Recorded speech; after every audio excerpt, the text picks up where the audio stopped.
Mais uma vez, senhor presidente, eu gostaria de ressaltar o resultado de alguns testes internacionais que retratam, mais uma vez, o atraso na nossa educação.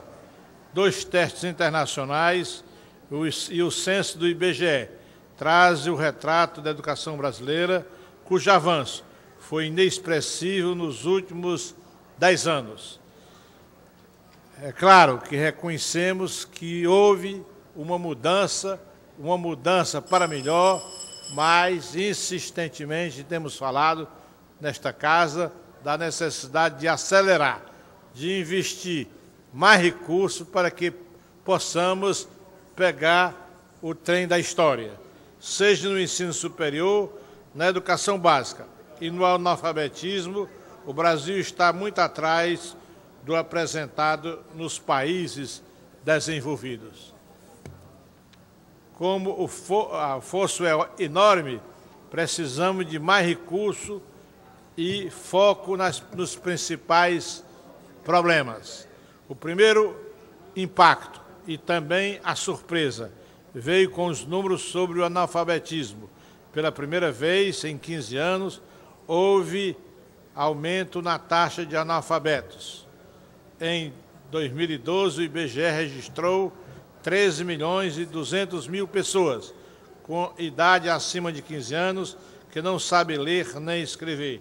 Corresponde a 8,7% da população nacional. Isso para dizer que países como a Alemanha, países como a França, a Inglaterra, há mais de 100 anos não têm analfabetos. O Brasil tem que liquidar, uma vez por todas, essa chaga, essa mancha no nosso processo educacional. Tem que haver uma ação precisa do governo para que a gente possa realmente melhorar, acabar de vez, zerar o analfabetismo. Enquanto nações desenvolvidas resolveram há anos o problema do analfabetismo, o Brasil vê crescer o número de letrados. É claro que o crescimento é pequeno, mas chama atenção para o fato de não estar decrescendo o tempo todo. O aumento foi maior no Nordeste, que concentra mais da metade dos analfabetos brasileiros, abrangendo 7.100.000 pessoas nessa condição.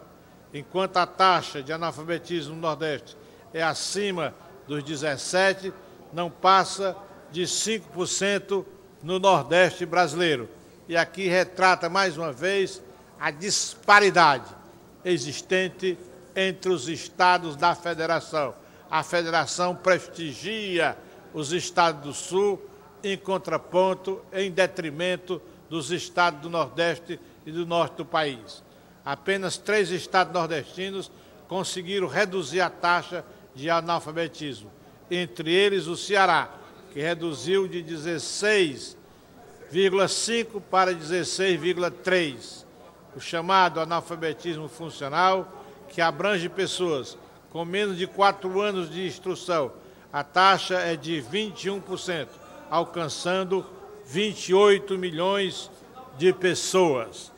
Em relação ao ensino superior, os resultados são sofríveis, como mostra o trabalho da consultoria inglesa Times Higher Education.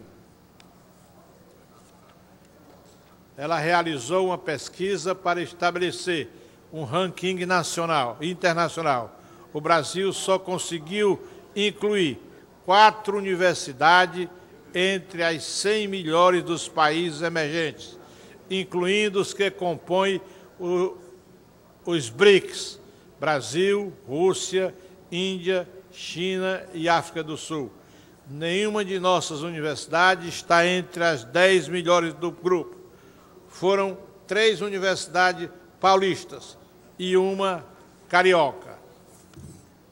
A que obteve a maior colocação foi a Universidade de São Paulo, em 11º lugar. Em seguida, a Unicamp, Universidade de Campinas, com a 24ª colocação. Depois, a UFRJ, Universidade Federal do Rio de Janeiro, A única, portanto, Universidade Federal, no caso as outras três, são universidades estaduais. Em 70º lugar, e a Unesp, Universidade Estadual Paulista, em 87º lugar.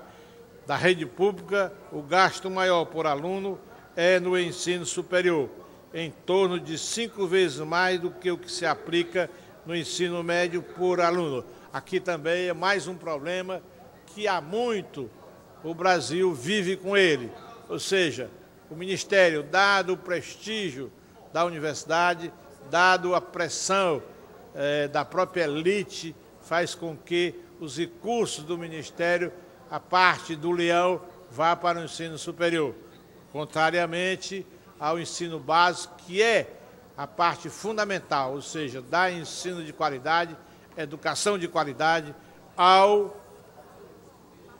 a maioria do povo que ensina, não só fazendo o ensino fundamental, como também o ensino médio. No entanto, o desempenho não corresponde ao dispêndio financeiro. Em 2011, apenas 12% da população entre 24 e 64 anos conquistaram a graduação. A média da OCDE é mais que o dobro, 32%. O relatório da OCDE também concluiu que quem termina o ensino superior no Brasil consegue um aumento salarial médio de 157%. Tal a importância do ensino superior para a formação da pessoa humana. Na OCDE, a diferença de rendimentos entre os trabalhadores que possuem e os que não detêm diploma superior é de apenas 57%, ou seja, há mais igualdade entre as pessoas na Europa do que no Brasil. A discrepância é muito grande. Por fim, a avaliação do PISA, Programa Internacional de Avaliação de Alunos, veio confirmar o vexame educacional brasileiro entre os 65 países avaliados. O Brasil se encontra entre os últimos colocados. O Brasil é dos que mais avançou nos últimos 10 anos em matemática, mas ainda mostra pior resultado nesta disciplina. O pior é que nos últimos 3 anos não se verificou nem mesmo um avanço medíocre. Houve estagnação com redução de pontuação na compreensão do texto, mesmo a nota em ciências e ligeiro avanço na matemática. Mas nem esse avanço era para se comemorar, porque o Brasil permanece ainda, infelizmente, no 58º lugar no ranking dos países. O professor Paulo Lozano, da Faculdade de Educação da USP, explica que o aumento da pontuação se deu com mais ênfase entre os piores alunos, cuja nota média em 2003 equivalia a 0. 10 anos depois, esses alunos ainda não são capazes de ler uma única informação em gráfico estatístico. Não chegou a 1% o número de estudantes brasileiros com notas entre 5 e 6 na escala do PISA. Apenas esse grupo foi capaz de identificar as competências e resolver questões mais complexas. No outro lado, cerca de 70% dos estudantes não ultrapassaram o nível 1 da escala de habilidade em matemática. Li no blog do jornalista Liomar de Lima uma matéria que o diretor da OCDE, que aplica os exames do PISA, Andreas Schleicher, ele afirma o seguinte: ele alertou que o Brasil investe na educação básica menos da metade do número do mínimo recomendado pela OCDE. O investimento brasileiro é 1/3 da média dos países desenvolvidos. Segundo Andreas, o Brasil só vai alcançar a média da OCDE se permanecer nessa marcha em 21 anos. A média dos pontos da OCDE foi 494 pontos, enquanto o Brasil ficou em torno de 400. Na estimativa de especialista, só em 2034 é que estaríamos dentro da média atual. Daí, realmente, a necessidade, mais do que nunca, de insistir para que o Brasil pare para pensar, investir mais para acelerar a nossa educação. Não há outra saída a não ser enfrentar de uma vez por todas esse problema, para que realmente a gente possa galgar, aproximar-se dos países desenvolvidos. Isso, portanto, é que vai transformar a nossa nação. Só realmente a educação resolve esse problema. Tudo depende da educação. Sem educação, nós não podemos dar uma educação de qualidade ao povo brasileiro, notadamente aqueles que mais precisam, que são aqueles que querem e que podem, no caso, frequentar a educação básica, o ensino fundamental e também o próprio ensino médio. O ensino médio é o grande estrangulamento da educação brasileira. Apenas a metade dos alunos que entram no ensino médio conseguem terminar o ensino médio. E é, sobretudo, nessa faixa etária que eles, uma vez terminado o ensino médio, devem retornar às empresas para dar o seu contributo e ter um emprego a fim de realmente ter um lugar ao sol na sociedade brasileira. E só estaremos em pé de igualdade se os países desenvolvidos não evoluírem. A realidade diz o contrário. Ou seja, o país desenvolvido, cônscio que somente o investimento em educação, ciência e tecnologia é que realmente transforma. Você não pode parar de estudar, não pode parar de investir na educação. E a cada vez mais esses recursos são fundamentais. E eu diria mesmo que hoje o Brasil, como disse no início do meu pronunciamento, há, portanto, consciência do governo.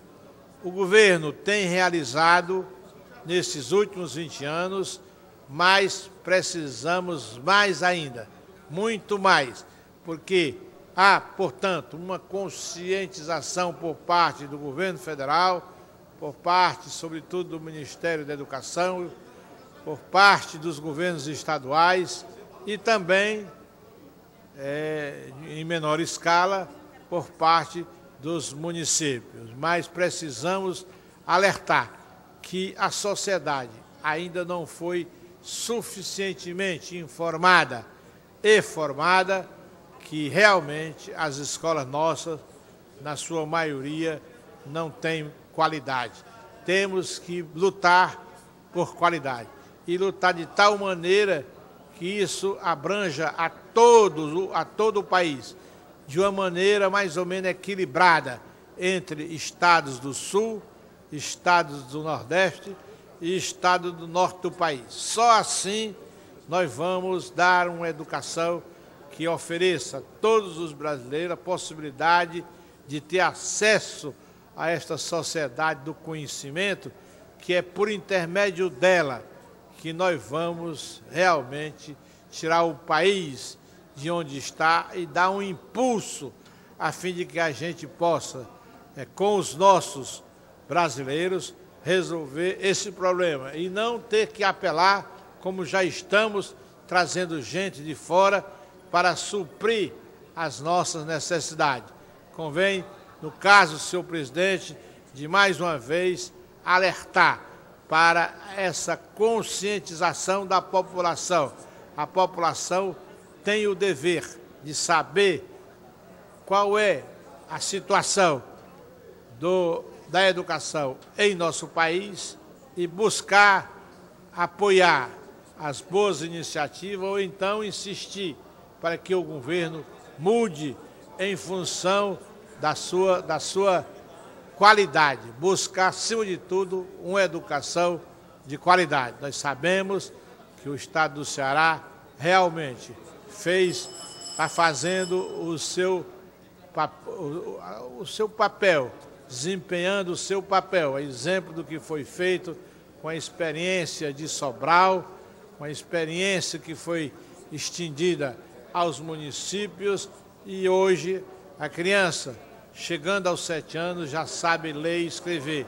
Essa experiência exitosa foi estendida ao país mediante um acordo estabelecido entre o governador e a presidente Dilma, e hoje já esse plano de colocar crianças com 8 e posteriormente com 7 anos, que eles saibam ler e escrever. Esse é o caminho sem volta, é o caminho do estudo, o caminho da competência e também de vivermos numa sociedade do conhecimento. A sociedade do conhecimento é a solução para os nossos problemas, senhor presidente. Muito obrigado.